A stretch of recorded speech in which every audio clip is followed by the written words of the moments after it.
Okay, so thank you for joining us today. And we're going to have a fantastic presentation here today where we explore neuroplasticity and how that can positively impact your performance as a leader. So I'm Chris Richards, I'm the Managing Director at Ultimate Performance. It's a private personal training gym globally across the world. And we're also joined by Dr. Timothy Foote, who is from the Institute of Functional Neuroscience, or IFN. So this event has been organised by the Leadership, Talent and Professional Development Committee of the British Chamber of Commerce. I'm a proud member of that, and I'm delighted that you have joined us here this afternoon. And I'd also like to take this opportunity to thank the Chamber sponsors and your continued support with us all this year. So given the challenging year that we've all faced together, I trust that you will leave today's webinar with some tools that you can implement straight away, a greater understanding of how we can lead our teams effectively and maximize performance, and really just explore what neuroplasticity is all about. So Tim's going to share now, and we're going to have a quick look at what we're going to discuss today, and then we're going to get started with a small interactive section to begin with. Okay, so as you can see here, the different sections are listed below on the leadership and how this will have a relationship with the brain, how can we assess this brain performance, and looking obviously at neuroplasticity in action. There are going to be time for questions at the end, so please do let us know. Put them in the box below, in the question and answer box, if you have any throughout, and then I'll be keeping an eye on that throughout the presentation, and we'll gather those all towards the end. And we're going to be using menti.com in the next slide, where we will be asking you some questions to get your input to get us started, okay?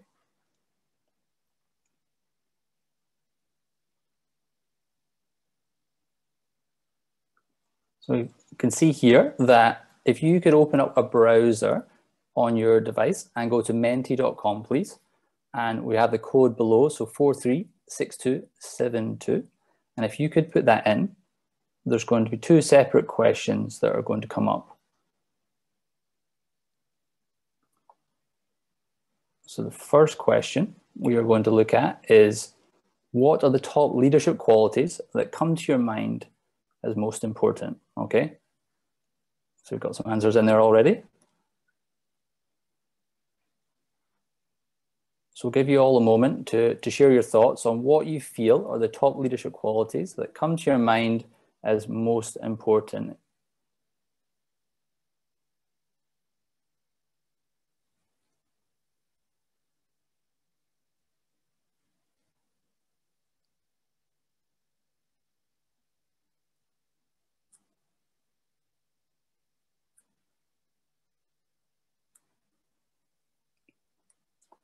Okay, so some fantastic answers were coming through here. We're seeing self-awareness, looking at supportive, authentic, very much so, loyalty, listening, decisive, so decision-making. Lots of great answers coming through.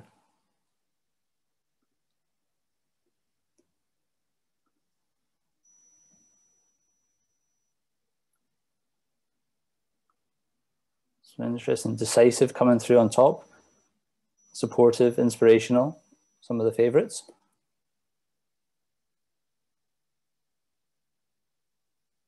Okay, fantastic. So Tim, if you could go back to our slides for just a moment.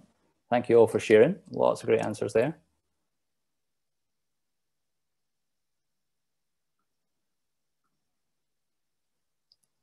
So here are some of the thoughts that we had prior, and we can see there was definitely some similarities across the board. So we had decisive, we had decision-making, empathetic, emotional intelligence, which comes into communication, the ability to listen, obviously self-aware.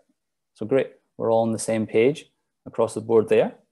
Fantastic. Keep Menti open. We've got one more question. So if we flick back to that, next question is going to be, what factors do you feel that impact performance as an effective leader? Specifically, what impacts performance when we're thinking of our ability as a leader? What are the key factors that we put our finger on to highlight this area?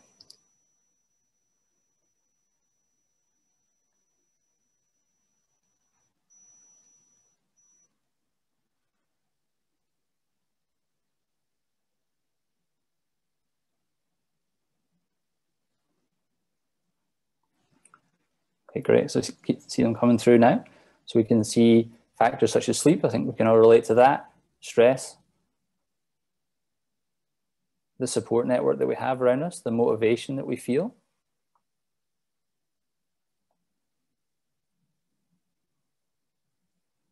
Freedom of action, that's a good one.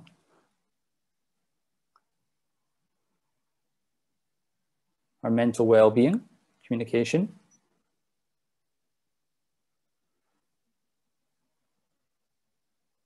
So it's like stress is coming out on top at the moment.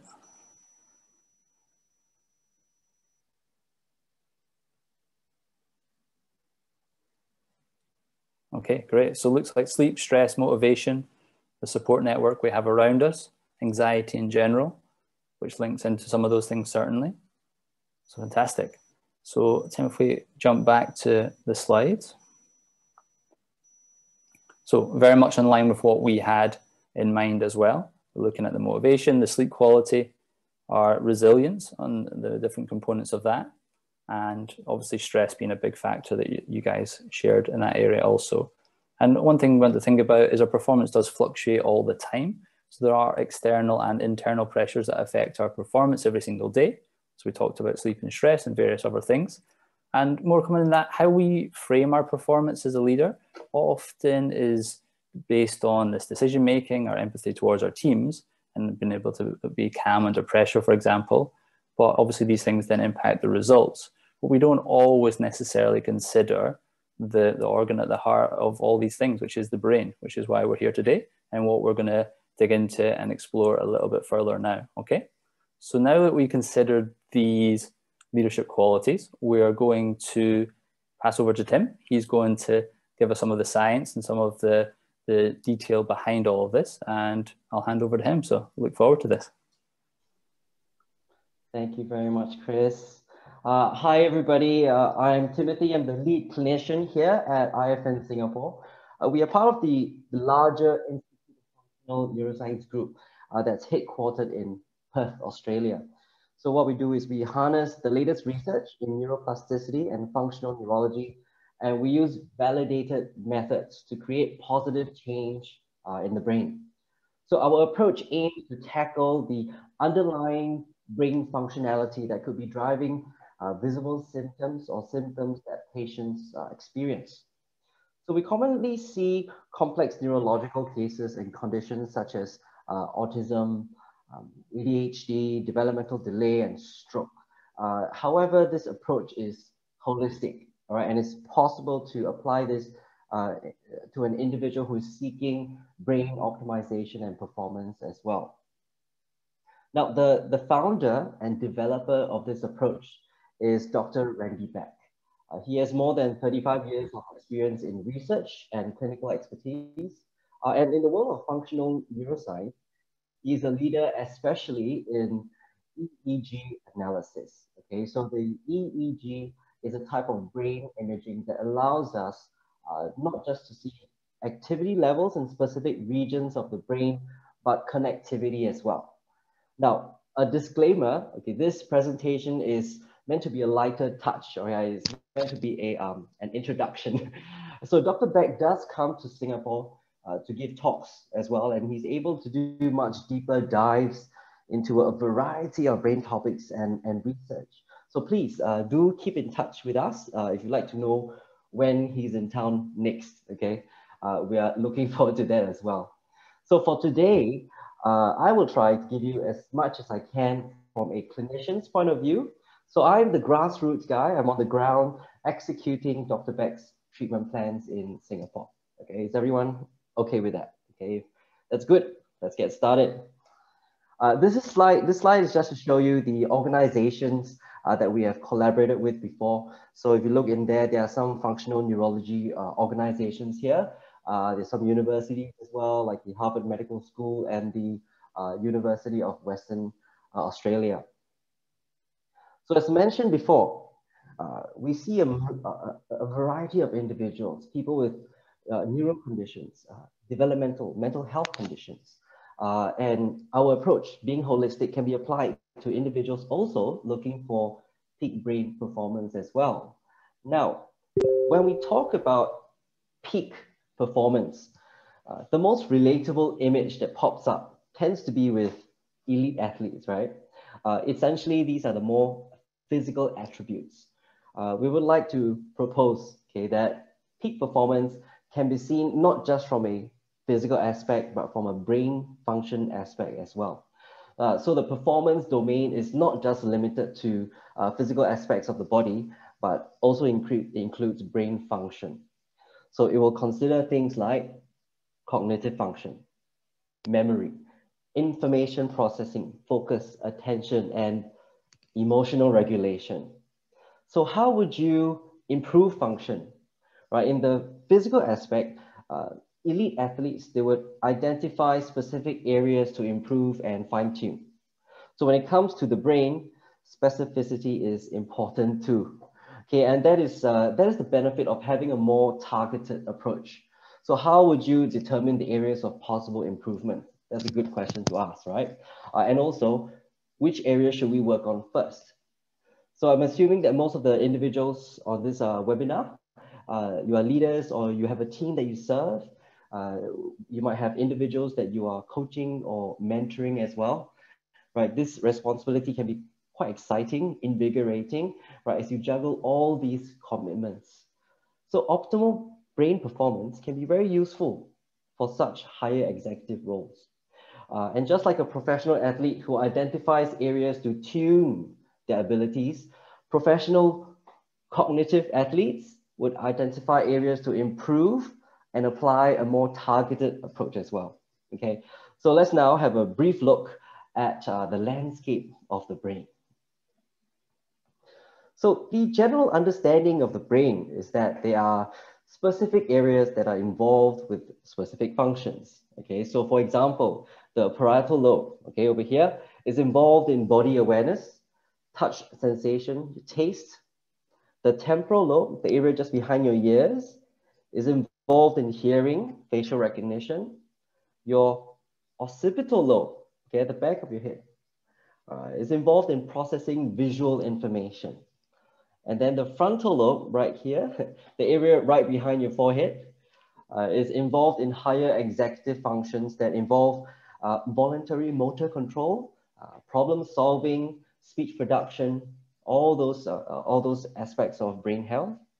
And we also have the cerebellum. The cerebellum is the part of your brain just below the occipital lobe and the temporal lobes, okay, over here. It is involved in balance and coordination. So now, an important thing to note is that although the lobes of the brain have specific functions associated with them, they all work together, okay? So in fact, there's a new way of looking at the brain that is emerging. So instead of looking at the brain, instead of looking at localized brain function, we need to look at networks of the brain.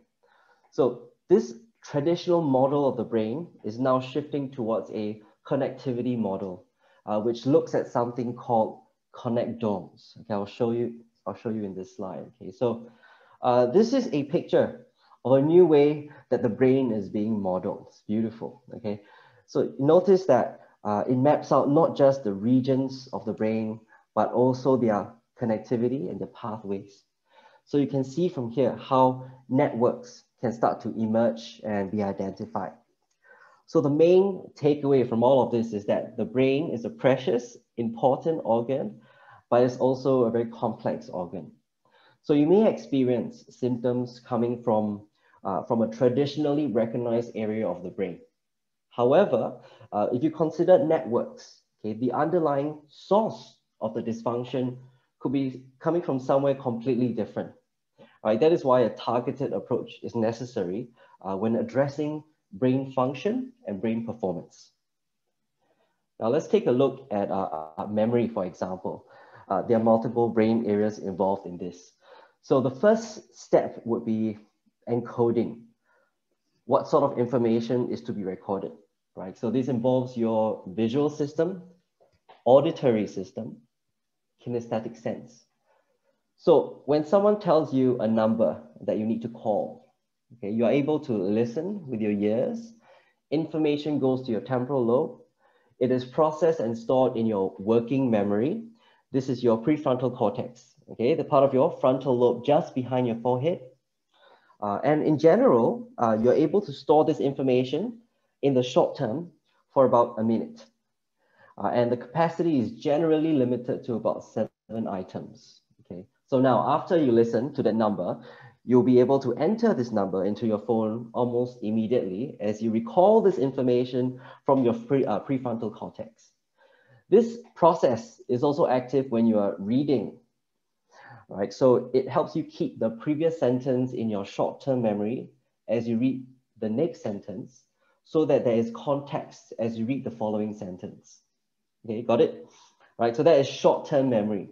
Long-term memory, on the other hand, is stored in the hippocampus of the temporal lobe, okay, deep in this area. It's activated when you want to memorize something for a longer time. This memory has unlimited content and duration capacity, right? It contains personal memories as well as facts and figures. So that's long-term memory. Then you have skills memory also, okay? Skills memory is processed in the cerebellum, okay? We mentioned cerebellum just now.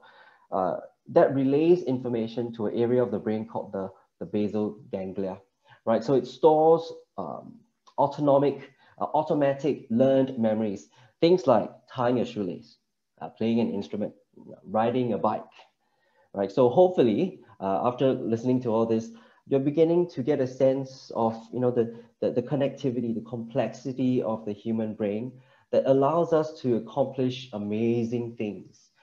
When it is functioning at its optimal, everything is automatic, right? These complexities are almost invisible to us because they're very, very efficient. A common problem that we all face as we age, what do you think it is? Okay, is cognitive decline. Okay, let's talk a little bit about that.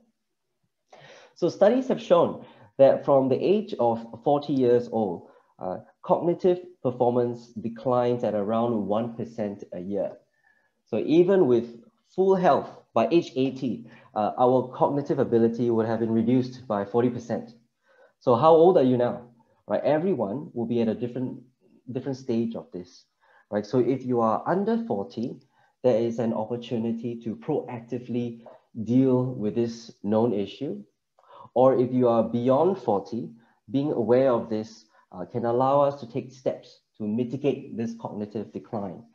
Right, so over the years, the studies have also shown that there are a few specific factors, okay, that are affected as we age. So this includes things like declines in long and short-term memory, we just talked about that, declines in attentional control, that's when your frontal lobe is deteriorating, it is unable to inhibit the more primitive, deeper structures in the brain. So this leads to deficits in things like emotional regulation as well. So there are also declines in dual tasking and task switching ability, declines in processing speed, declines in reasoning ability. Okay, so to address all this, okay, let me just go back. So there's a lot of things here. Okay, to address all this, we need to be able to objectively measure brain performance. How is brain performance measured? What sort of imaging is used? Okay, there are many ways to measure brain performance. So I've listed them here. The first four here are imaging techniques. Okay, fMRI, CT scans are probably what most individuals have heard of before. The electroencephalography, which is the EEG, and the PET scan are other ways to measure the brain. So psychometric testing, psychometric tests are specifically designed tasks and questionnaires that are used to measure the psychological function that is known to be linked to a particular brain structure or a pathway.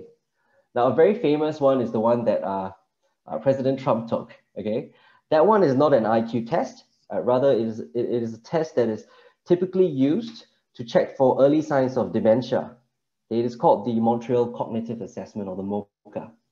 So all these psychometric tests can be subjective in nature. Now, the last one there is peripheral physiological parameters. So these are more observable elements, okay? They may include elements of a neurological exam, such as the quality of eye movement. So we're looking at the fast phase and slow pursuits of the eyes. This is very important for reading because it allows us to smoothly follow a line of words, then quickly jump accurately to the first word of the next line. So it's important for reading. Most brain imaging methods will show us the structure of the brain. Okay, usually this is inferred by how much or how little an area of the brain is oxygenated.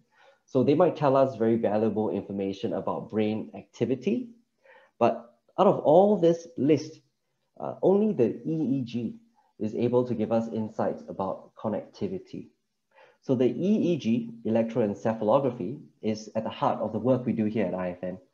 And in the field of functional neurology, Dr. Randy Beck, is one of the leaders that first used this technology to guide and give additional insights when creating treatment plans for patients. I'll talk a little bit about the QEEG, okay? Electroencephalography stands for electro, which is electricity, encephalo, brain, and gram, form a diagram, okay? This measures the electrical activity of the brain. Now, the EEG equipment that we use in the clinic here is research grade, okay? We have 19 electrodes distributed in a standard array on a cap. It looks like a swimming cap, okay? So you can see in this first picture, that's the one. These electrodes pick up electrical activity in the brain. So in the past, only line graphs are generated, okay? This is seen in the second picture. It's very much like if you have taken an electrocardiogram before, which is an ECG, it measures the electrical activity of the heart. However, technology now has advanced to the point that we're able to take this information, process it, so we get a variety of information that can be represented in heat maps like this one, okay, in the third picture. This allows us to see areas of the brain that are hyperactive, hyper, too much activity, and areas that are hypoactive, too little activity. So this can be seen in multiple brain frequencies. We are also able to see the connectivity between brain regions as well. Now, this data can further be processed to produce Loretta images. Okay, Loretta is low resolution electromagnetic tomography. This is a more advanced analysis that can produce 3D images that shows us very precise anatomical locations of the dysfunctional areas. And that's the fourth picture you see here. So the main takeaway, right, is that the QEEG is a valid, it is a reliable, it is a non-invasive method of measuring brain activity, like specifically electrophysiological brain activity, right? So we've established that we're able to see the brain in this unique way.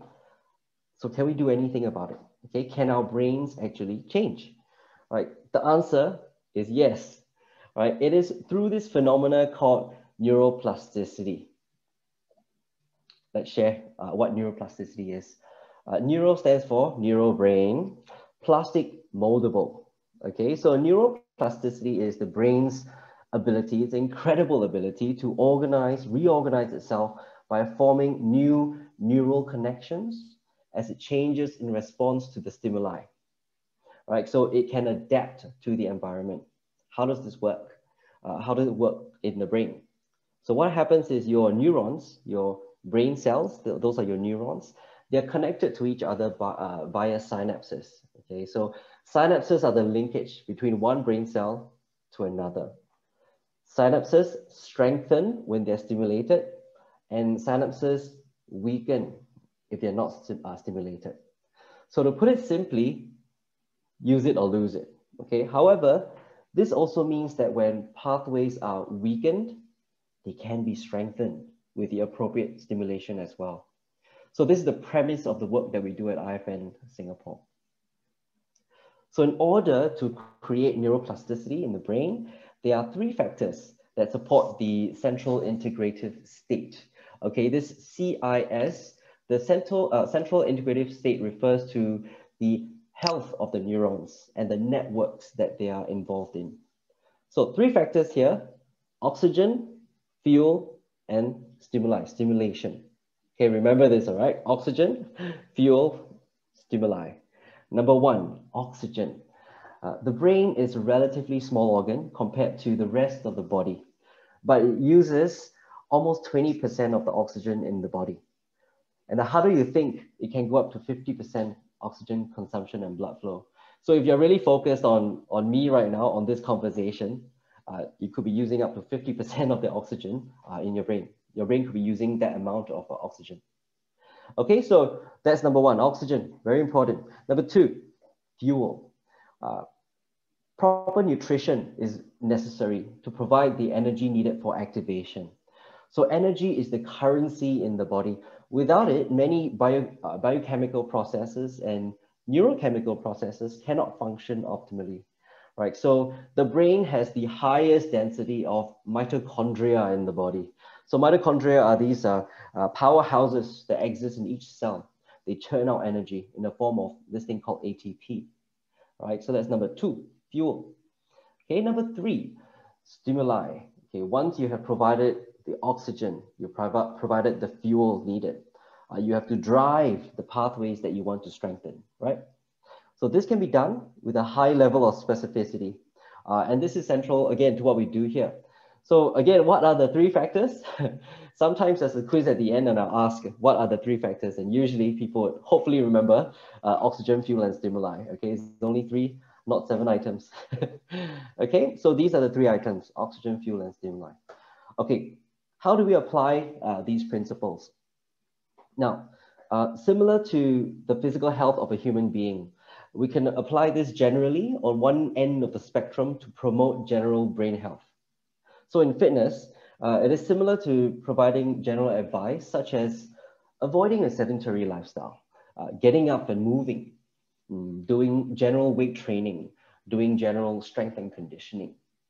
We also can take it to a more sophisticated and a targeted approach that is guided by the EEG or the brain scan, right? In fitness, it will be similar to getting thoroughly assessed by a fitness professional to identify specific areas to focus on, right? It could be getting clarity around which fundamentals are lacking, filling those gaps, the specific gaps, and then building on those muscle groups or functional movements that is necessary to achieve the goals that you have, right? That's from a fitness perspective.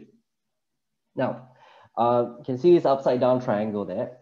It represents the spectrum of general brain health, all the way down to very targeted brain health. I will share with you some tips that you can use immediately to address these three factors needed for brain health. Do you remember those factors? Okay. These are those factors. Okay, remember that your brain needs oxygen fuel stimulation to be healthy. So to increase oxygen, number one, a useful method is diaphragmatic breathing. This means that you're using your diaphragm to draw oxygen deep into your lungs.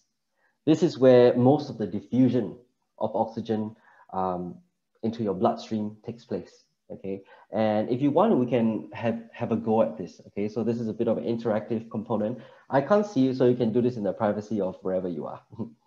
Okay, diaphragmatic breathing. This is one of the exercises, the many exercises that Dr. Beck prescribes to his patients. This technique involves drawing in a full breath first. After that, take 2 sharp inhales, holding it for 5 seconds, then slowly exhaling through your mouth. So I will demonstrate it now, and if you want, you can follow along with me, all right? So breathing in, 2 sharp breaths, hold it for 5 seconds,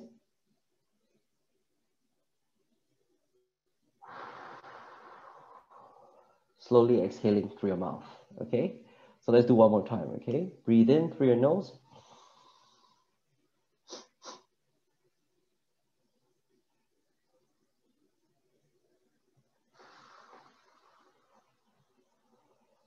Okay.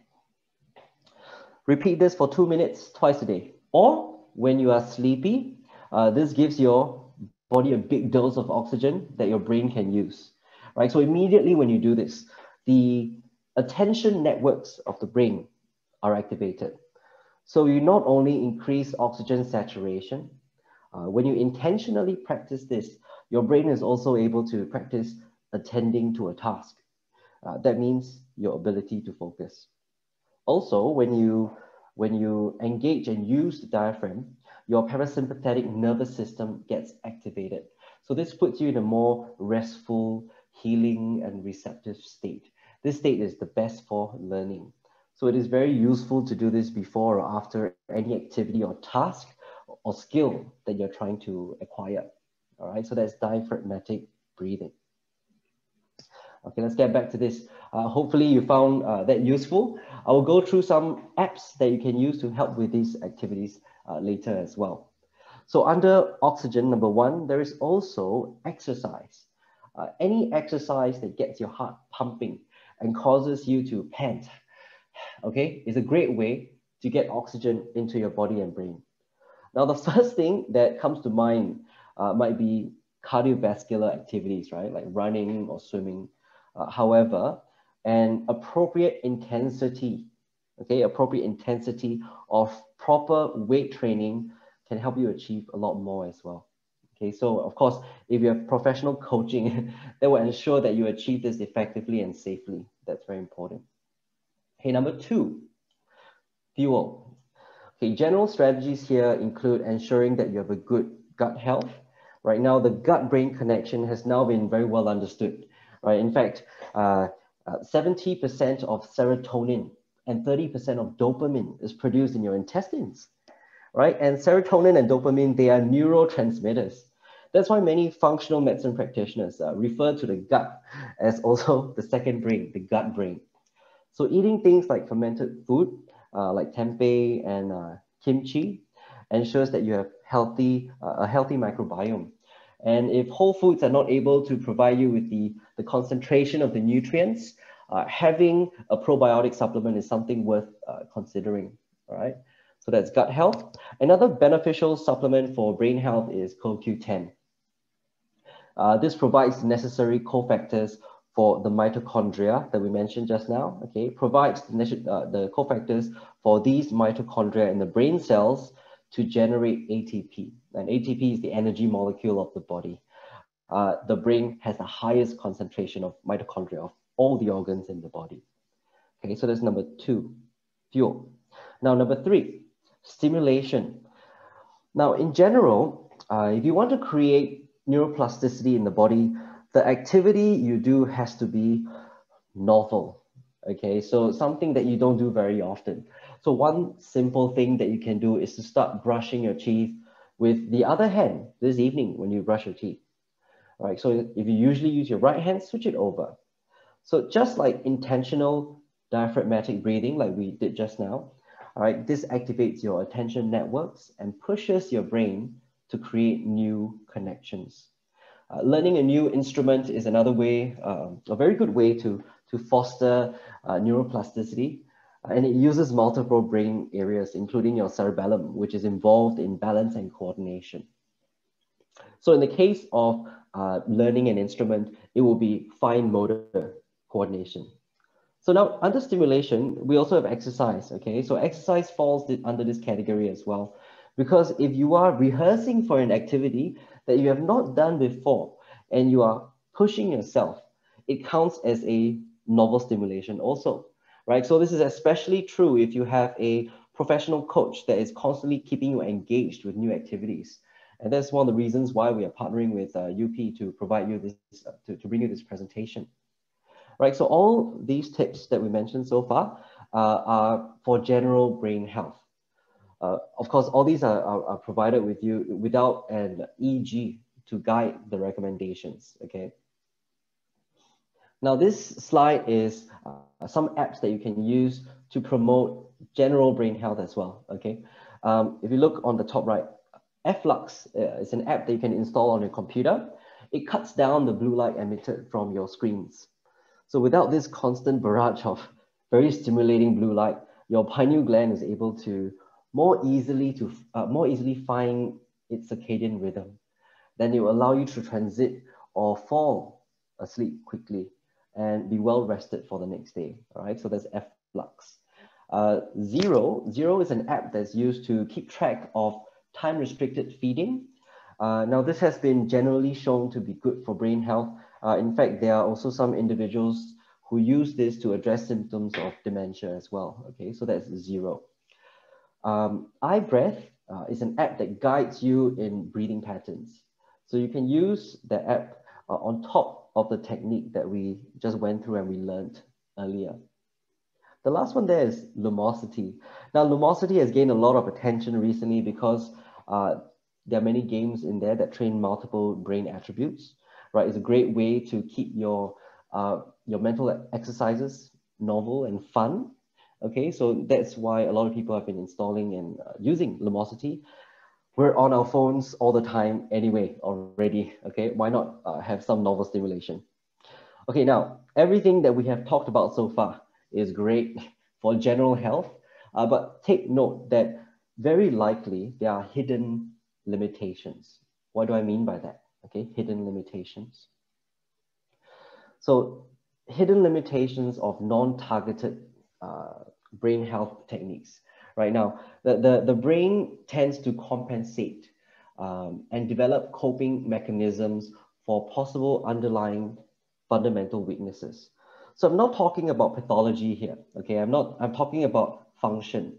So with these limitations, you will not necessarily be severely so-called handicapped, but if you are a proactive and performance-oriented individual, or the sort of person that constantly strives towards new heights, you may experience frustrations and plateaus in your progress. Okay, so we're not talking about pathology, we're talking about function.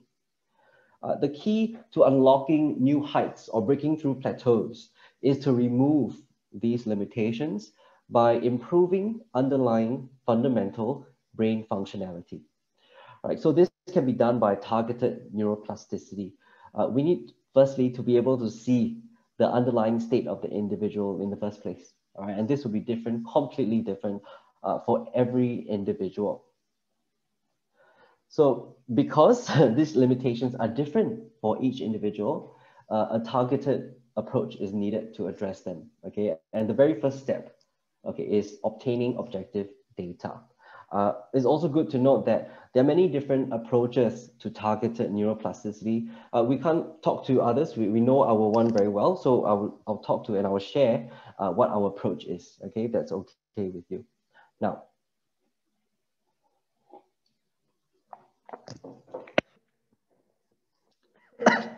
excuse me.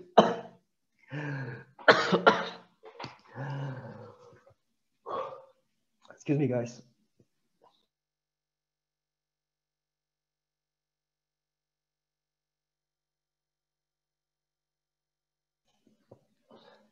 Thanks for muting me. Now, let's get back to it. Okay, apologies for that.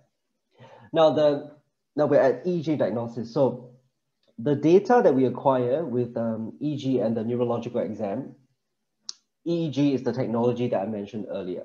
Okay, so once we've identified these limitations or weaknesses, okay, a plan is formulated to address them. How do we address them? All right, this is therapeutic neuroplasticity. So the areas of weakness are targeted in many different ways, and one of them is stimulation of peripheral receptors. It is already very well established that activity in the peripheral receptors affect change and activity in higher cortical areas of the brain. So that's well established already. And all these stimuli can be specific. For example, temperature, deep pressure, vibration, mobilization, joint position sense. Okay, all these stimulate different sets of receptors found around the body, right? And then in turn, they project to higher brain areas. Okay, how does it look like? So we use a range of different methods to stimulate specific areas of the brain. And this is, of course, guided by the insights from the EEG brain map. They are 100% safe, they are pain-free, and they draw on more than 30 years of research and expertise that Dr. Randy Beck has. Right, so now this slide shows you a sample of the possible modalities that we use in the clinic. As a clinician, I will see all this as a toolbox. All right, so I think of this as a toolbox. Once you know what the issue is, you need to match the tool to the issue. All right, so manual therapy, that includes soft tissue massage, deep pressure and joint stimulation, mobilization. It includes things like movement and balance training as well. Under light, okay, light therapy is essentially photobiomodulation. So this is where we use a low level laser or a cold laser to stimulate specific areas of the brain. That's light. Electrical modalities include interferential current stimulation. This is where we place pads on areas of the body and we run a current through them to stimulate those peripheral receptors. That is interferential. Another electrical modality that we have is transcranial direct current stimulation. This is where two pads are placed on EEG determined sites of the brain. Okay, then a gentle current is passed through them to specifically stimulate or inhibit those brain areas. Right, we also use breath work, visual and mental exercises, and auditory stimulation to target different areas of the brain. Right, so looking at all this, hopefully you're beginning to grasp that this approach is a very holistic one. Okay. So this is the positive cycle of change. It is a framework. Okay, so this targeted framework is very useful when applying neuroplasticity, especially if you want to optimize brain function. Step one, we need to map. We need to map the brain with the EEG and the neurological exam. Step two, we need to understand, we need to analyze the data that we acquired in the previous step to see the areas of limitation. All right, step three, devise a neuroplasticity plan to stimulate the brain in a way that minimizes these limitations, that is rewiring it.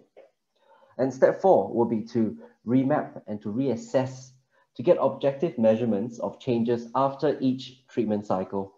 Then we adjust the plan if needed once we have determined how the individual has responded to the stimulation. Right now, this whole process works very synergistically with any lifestyle modification interventions like diet, nutrition, fitness, and counseling as well. So what are the benefits of this targeted approach? Key areas of improvement can be seen in three aspects, okay? The mental, physical, and emotional. Okay, how's everybody going so far? Good? All right, so three areas of improvements, benefits. Okay, so these will be things like memory, all on the screen there. Memory, learning capacity, mental clarity, mental focus, mental resilience, EQ, IQ, increased energy, sleep quality, improved immune system function, better stress management, also emotional regulation, right? So this kind of, if you look at this whole list, okay, this kind of clarity, balance and regulation has a very big impact, especially when the individual has to make decisions that are possibly very high stakes, okay, that affect multiple stakeholders, affect teams. This is where optimal brain performance can help, okay? Now, I've spoken a lot about what we do and the potential of neuroplasticity. I hope so far it's been useful for you. I'd like to end my part of the presentation by sharing the experience of an individual who has actually been through this process, all right? So I'm going to share this video right now.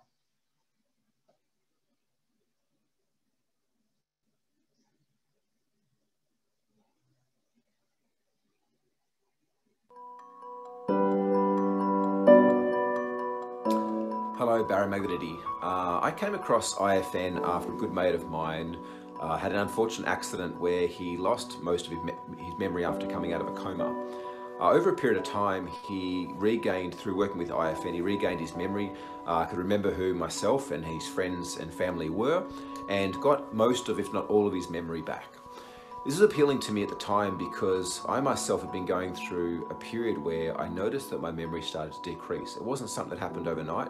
I noticed that over the space of a few months, even a couple of years, to the point where it was getting quite bad. There was a lot of comments from my partner, from my friends, from my family around us having conversations and me not being able to remember those conversations or agreements or things that were said in a short period of time. So I approached Dr. Beck and the Institute of Functional Neurology. I had them conduct one of the EEG scans, and I'll never forget my first appointment with Dr. Beck, where he not only shared with me the parts of my brain that were inactive. I think at the time there was maybe 40 to 48% of my brain memory capacity was working, the rest was lying dormant. But he also shared with me a lot of other things about myself and about my emotional state, my emotional stability, my sensory awareness, things that my whole life I thought were just me, or I thought were just the way that life was, and I'd learned to get used to them and accustomed to them. Over the past 12 months, I've worked with him and his team at the Institute of Functional Neurology, both in Perth and Sydney, Australia, and have noticed significant impacts and changes within my memory, my ability to retain and take on board information, and even more than that, I've noticed some significant impacts in my sensory awareness and my emotional stability. I used to suffer a lot of ups and downs and thought that was just myself and just was my entrepreneur personality type. However, what I've later realized is there was more so some patterning that was happening within my brain that through both having the QEEG scans and the treatment plans thereafter have allowed to smoothen those things out. I found his team to be very knowledgeable. Dr. Beck certainly knows his stuff, and over that 12 months, as I said, I've noticed significant impacts in my brain, my well-being and my emotional stability, which has also impacted my relationships and my business itself. If you're somebody who is maybe feeling that there's some things going on within inside of you, and you've maybe tried some things in the past that haven't quite got what you're looking for, or maybe you just felt that the way that life is for you, or the way that things are happening for you could be slightly different, I'd highly recommend going and having a scan with the guys and seeing whether or not there's opportunities to increase both your brain's capacity and your performance. My name is Barry Magadidi. Thank you so much for watching, and hopefully this has helped you. Bye-bye.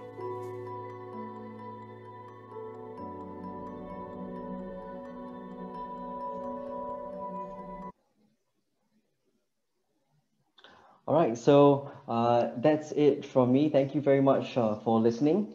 All right, and then it's back to you, Chris. Okay, no, thank you very much for sharing there, Tim. That was very interesting, and hopefully it's given everybody a greater broad understanding of this topic. And I'd just like to briefly share some of my thoughts and experience specifically on this, and I guess the motivation behind this collaboration and setting up this presentation today through the British Chamber of Commerce for you all. So I guess when I think about my personality, it's very driven and looking to always move forward, and that's in the business I'm involved in. It's on personal development of any description, whether that be professionally and also physical performance. So, I place a lot of responsibility and expectation upon myself and also professionally in my career. I think a lot of us do in the roles that we are as we look to progress, we do the best job that we possibly can in our careers. And, I guess with that, then we're always looking for how we can optimize all levels of performance in our daily and professional lives. So one thing I did do was I took one of the body scans, or the brain scans, sorry. And that was very interesting for me to explore this. And I guess with any good scientific study, you'd normally like to control as many variables as possible, do it in a fairly stable environment. So I did that at the start of this year, and I thought, I've got 6 weeks, perfect. I'll be able to give this my focus and dedication to allow us to assess this. And the newborn baby arrived 6 weeks early, and then very shortly afterwards, COVID arrived, and we've all been dealing with the stresses and strains of that. So safe to say, perhaps not the optimal environment, but however, I think also very relatable in leadership and management, where curveballs get thrown at us all the time, and we're not always certain what's going to come up. So in many ways, probably a useful way of assessing this. And I was very pleased and interested that I stuck with the process, and the scans came back and showed a noticeable increase in performance and function in the different regions of the brain. And for me, this was really interesting to see how you can look at different brain parts and say, okay, that's not functioning as fast as it could be. That's actually showing too much activity, as Tim talked about. And obviously looking to think, okay, I'm actually aware of certain things that actually reinforces something I was conscious of, or actually that perhaps was a blind spot. And that's an area that I could potentially improve upon, and I wasn't actually as aware. So for me, we've now talked through today, and we've determined that stress and sleep are big factors in the impact of performance and how we then lead. And I think those are definitely areas that we can all work upon through the breathing work, through the Flux app to improve our quality of sleep, and all these different things through the novel stimulation as well can then impact brain performance. And for me, it's quite interesting to look at these sort of biohacking areas of what we can do to optimize our performance, and hopefully that's piqued your interest in this area as we go through this today. Also, areas that you may be interested are coming into simply learning. It may be reading, it may be looking at how you can develop certain skills, and that can be on the mental capacity, and it can be also on the physical front as well. And I think there's also relevance for all of these areas as we have to make important decisions in our roles, and obviously while we're under long hours and under pressure in the different jobs that we do. So one other final thing, I guess, to consider is, as we all give a lot of emotional energy through the supporting roles we lead in our different jobs, then this could be the motivation behind protecting yourself. We want to look after our mental well-being in lots of different levels, and optimizing performance and also protecting yourself against burnout is certainly an area that we all want to be mindful of. So we're going to now jump on to the next slide just as we wrap up and look at, I guess, the key take-home points that you have hopefully taken from today. There's going to be some question and answers in just a moment. So there is a number of questions already sitting waiting. But if you do have any other questions, please do start to put those in the box, and we'll work our way through those in just a moment. So I guess the final thoughts for us to think about as we close are, we want to reframe how we look at leadership performance. So we must consider the influence of the brain and how this can support our overall performance. Let's make a start today. Don't wait, make a small change. Look at these novel stimulations, think about how we can incorporate this into our daily routines, and whether it be through some of the apps that Tim shared, or whether it be taking this more into a way where you might want to read up on this further and explore it, then I'd encourage you to do so. And then finally, thinking about, as with physical fitness, we understand that we can actually achieve so much more than we realize with our brain's performance and the capacity that it actually has. So hopefully that's given you the motivation and then sort of excitement to delve into this fascinating topic. So we're going to go to some questions now. So we've got some great ones already. One has been partly answered, but there's a nice follow-on part that came from the audience. So the first part was, which foods can we eat to aid brain health, and what nutrients are best to supplement? Now, I know we talked about the fermented foods, possibly the probiotic, and one question that followed on from that was the CoQ10, and there's asking of if there's any specific brands that we recommend.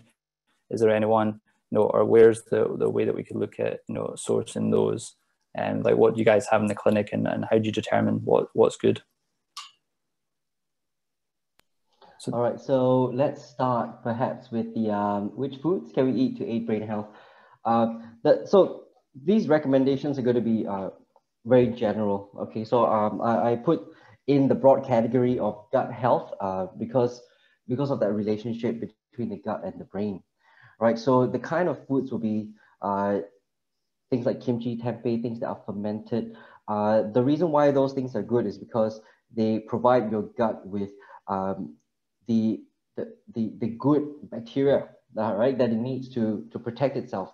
Also, when you eat whole foods, they provide not just the probiotics, but the prebiotics as well. Okay, so you need to feed those bacteria with, you need to give them the food that they need to survive in the environment of your intestines.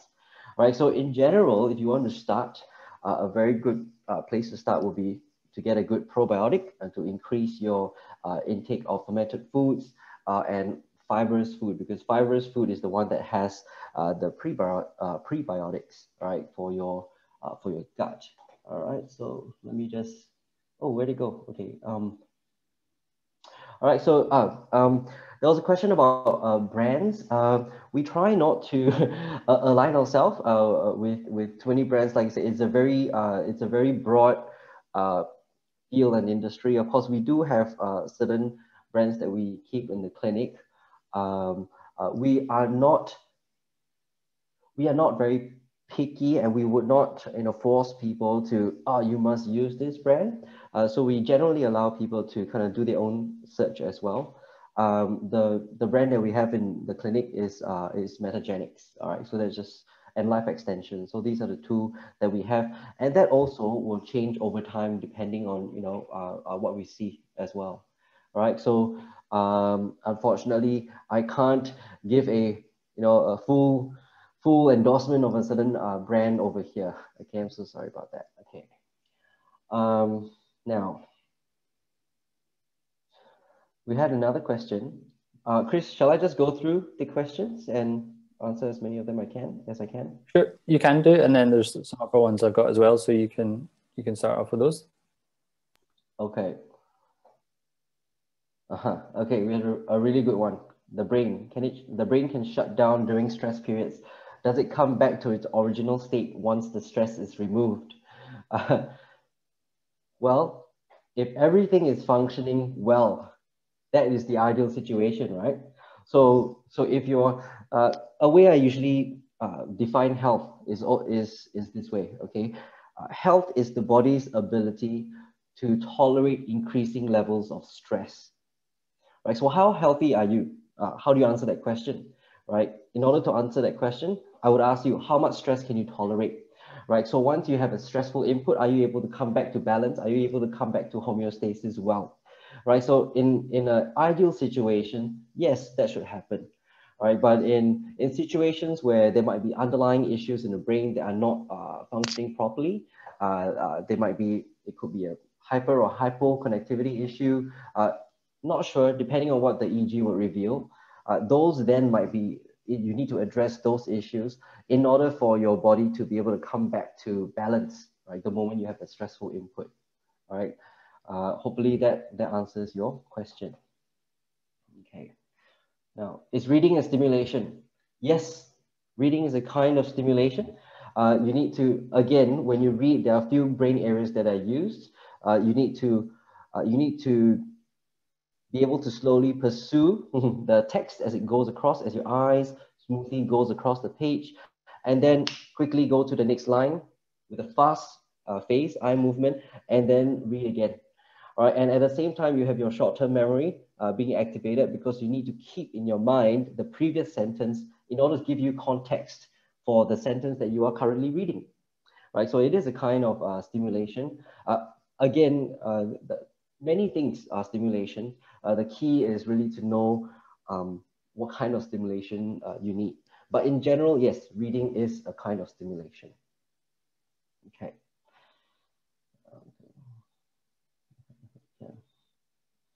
Okay, so there's an individual who asked about lupus, okay, and read about brain fog, and would you advise me to sign up for a program? I've been keeping myself as active as I can.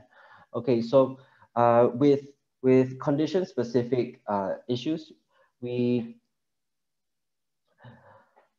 general, it is important for the brain to be functioning well, okay, in order for healing to take place, right? So if it's an issue like an autoimmune issue, for example, there could be many reasons.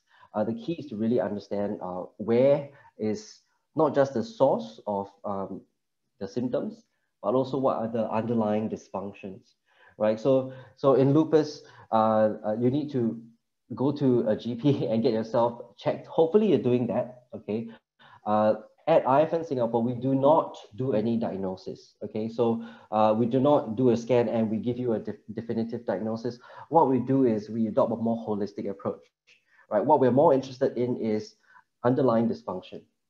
Okay? And when you address those things, you may come in with brain fog, for example. But when you address underlying issues, not just the brain fog will improve, other things will improve, okay? Sleep quality will improve, your focus, your mental, attention will improve. So these things improve as your brain gets healthier. So if you have a specific condition, please get it assessed. And what we do here is a really good complement, all right, to what you're getting from the hospitals and the clinics that you go outside as well. Okay, hopefully that answers your question. essentially the answer is yes, it's beneficial to come down to get a brain scan, because a lot of times many people have never seen their brain in that way before, and just that alone will give you a lot of insights, and I think give you some next steps that you need to do. Okay. Okay. Now, do you have any case studies of people who have reduced anxiety and panic attacks using the electro treatment? Okay. We have, in Singapore, we have opened since November last year, right? So we're relatively new, but we're part of a bigger IFN group, right? That's been open for almost 10 years already. So we definitely have experience with people dealing with anxiety and panic attacks. When you mention electro treatment, you got to understand that our treatment is not only electro, we don't only use electrical modalities. Depending on what we find on the QEG, it could be a deep pressure, it could be a mobilization, it could be a certain kind of mental exercise activity. A combination of all those is used in your treatment plan, right? And it's important to know that once we do the EEG in the beginning, we create a treatment plan, we trial the treatment plan. At the end of it, there'll be another EEG. And that is very important because we need to know whether the input and the plan and the stimulation that we have kind of put together, what is the impact of it on your brain? All right, so only when we have that, then we know for sure, okay, what works, right? There might very well be people where electrical modalities may not be so efficient, right? And if you want to use electrical modalities, it may not be suitable so early on, right, in the healing and recovery process, right? So it comes down to really establishing that baseline. Where are you at now with your brain? Then we do the intervention, and then we scan again. And once we have that, we'll be able to answer a lot more questions, all right, about what is more effective for you and what's not. Okay. Now. Okay, so Chris, you just let me know when we should kind of stop this. Okay, I'll just keep going. All right. Yeah, lots of great questions. Mm-hmm. So we'll definitely keep going for now, and while they keep coming. Okay, we have one question, very interesting. What are the activities that are not recommended or considered stimulating that we may avoid? Example, watching drama. Okay, very, very specific question. But I wouldn't make any broad recommendations to just stop watching your drama, okay? Because at the end of the day, you need to relax as well, right? So moderation is the key. But just know that in general, it's important to engage in your life as well, okay? So, when you do all these other activities, it may be a good de-stressor for you as you kind of take your attention off, what you have to deal with. But it's important to know that that is not your life. Okay, you need to, why are you, wanting to do that in the first place, right? Is there something within, is there something within you or in your life that you are trying to mitigate, to avoid? I don't know, what could that be? So you need to ask yourself, why are you watching a lot of that, okay? So in general, I don't think watching dramas or watching movies or watching any particular kind of genre is to be avoided, because in life you can't control the things that life throws at you, right? So the important thing is how you deal with the information, all right? So how you deal with watching drama might be bad for one person, but for another person it's completely fine, all right? So it depends on how your brain is able to kind of adapt and use this stimulation, okay? So in general, okay, but maybe to give you a little bit of advice, it would be, you want things to be novel, okay? So if things are very mindless, okay, and you want to create neuroplasticity, you need to change things up, okay? So if you're constantly watching drama or you're constantly doing a certain activity only, and you find that it's very droning, it's very mindless, right? That's not great for neuroplasticity. You want to change things up. So hopefully, you can get a takeaway from that. Okay. One nice follow-on from that would be a question around recommendations on sleep and effectiveness of power naps, for example, during the day. Do you have an opinion there? Again, because I mean they are general consensus, but it's very hard to answer that question because everyone is different. So right now, sleep is getting quite popular, right? So people are talking about chronotypes, and then there are some people who mentioned that yeah, we thought that sleeping for a certain number of hours, like 8 hours, is ideal, but then they discovered this thing called the Margaret Thatcher gene. Have you heard of the Margaret Thatcher gene? It's interesting because those genetic variants would make individuals with that gene not require that much sleep and they function completely fine. All right. So it's, I mean, broad recommendations, you can easily kind of Google them and see them, but take note, okay, that you are a unique individual. Okay. So the things that you see online, it is good if you want to kind of trial it on yourself, but you always need to trial on yourself and then you see how you feel after that. All right, so don't try to squeeze yourself into a certain way of doing things. All right, so you need to apply. You need to recognize the individual nature of the brain. Okay, so unfortunately, there's no hard and fast rule when it comes to hours of the day that you need to sleep or whether power naps are useful or not. Okay, there's no hard and fast rule for that. Okay. One interesting point that I was aware of with the sleep side of things, and specifically naps during the day, there's actually a book simply called Rest by Alex Sungjong Kim Pang. But you can look out for that book. It's quite interesting though. It's got a section around intentional rest. It's got sort of active rest where simply going for a walk during the day, simply, because not all of us have the luxury or ability to take a nap during the working day. But even if it's simply going outside and going for a walk, this can also help us deal and work on problem solving. And also, when we're sometimes up late, if the deadline is not specifically the very next morning, then sometimes actually going to bed and sleeping, our brain will work on that problem overnight on some subconscious level, and then we'll wake up in the morning with kind of the answers in our hand.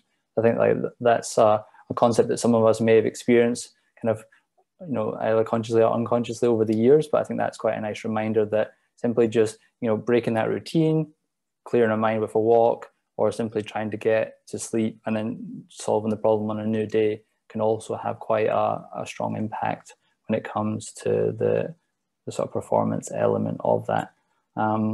Quite a few people have been asking about how to get in touch or about fees and things like that. So certainly if anyone is interested in what Tim and the team at IFN do, then they can get in touch with the chamber directly, and then we'll be able to direct you to them.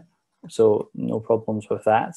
I guess one question maybe we could go to now is, are the changes in someone's brain permanent? So when we work on these programs together, is that a permanent change or is this always dynamic? That's a very, very good question. So in general, when we are creating a network, when we're creating plasticity and new networks in the brain, our interventions are very directed. Okay, so we can, and these are strong connections, but there are some cases where inevitable things happen in your life. All right, so if there's a major crisis in your life, or there's a major trauma or major event that happens, that can change the structure or the plasticity that we've created. But in general, the brain, in terms of the networks in the brain, it doesn't change very much. So for example, if I were to do an EEG on you today, and I would wait 6 months later, all right, 6 weeks later, and you don't do anything, you just go through your life, not much, no novel stimulation, like most people, your brain, if I scan again, it will be very similar. okay?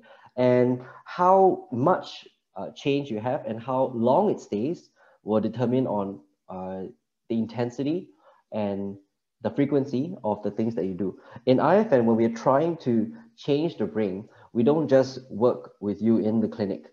There are things that you need to do at home as well, right? To continue driving this plasticity, right? So if you follow the treatment plan, right, the changes are rather permanent. Okay, but of course, I mean, I have to caveat, you know, if there's some major event that happens in your life, trauma, you know, or it could be physical trauma, or it could be a emotional trauma, it could be a chemical trauma, all right, it can change, you know, whatever we've created as well, right? Hopefully, does that answer the question? Yeah, I believe so. And there was also a question about if someone had had concussions or bangs to the head through sport when they were younger, may that have a long-lasting impact on brain performance as an adult? So I guess you've mentioned that in many ways there. And I guess that's something also in line with the cognitive decline aspect that you mentioned, that you know, everyone has a starting point. It's with all things in life. And then it comes to a case of, okay, how can we make improvements from this area? We may always have limitations in certain areas, but how can we look to build on that, I think would be the approach there. Yeah, that's an excellent way to answer that question. I wanted to add something actually to the previous comment about sleep. One thing is for sure that sleep is good for you. So they've discovered that when you sleep they looked at the brain when you sleep. What happens is there's a bit of a housekeeping that happens, okay, in the brain. So when you sleep, there's a wash of CSF that, you know, bathes your brain. Right, so all the debris that's accumulated in the day, it washes away. So it's very, very interesting. I think there is an image, I can't remember where it is, but I was just, that prompted me to think about that. And without a doubt, sleep is important. All right, so one of the things that we tend to see improve is, you know, as your brain improves, your sleep improves, okay? Because when your sleep improves, your body is able to heal.